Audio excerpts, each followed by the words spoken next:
Hello भाई, नमस्ते, प्रणाम। धर्मेंद्र दीवाना इंटरटेनमेंट में आप लोगों का स्वागत है। देखिए, पावर स्टार पवन सिंह का ये जो महा रिकॉर्ड है, जो पावर स्टार पवन सिंह का ये बिना प्रमोशन का ये जो सूर्यवंशम फिल्म है, बिना प्रमोशन का आग लगा दे। देखिए, दूसरा नंबर रिकॉर्ड ये है कि देखिए पावर स्टार पवन सिंह का ये जो आई नहीं गाना है, जो 100 मिलियन को पार कर गया है, उसमें 2 मिलियन लाइक होने वाला है।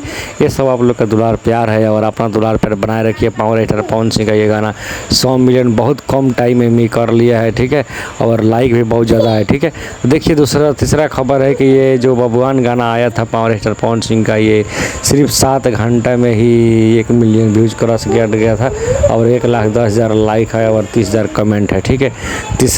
चौथा नंबर जो अपडेट है, जो पावर स्टार पवन सिंह का ये जो कजरा गाना आने वाला है, जो सारेगामा म्यूजिक से, जो अभी अपडेट नहीं आया है, कितना बजे आएगा, क्या आएगा, किस दिन आएगा, ठीक है, आते ही हम बता देंगे। चैनल सब्सक्राइब और शेयर करके रखी जाए हो पावर स्टार।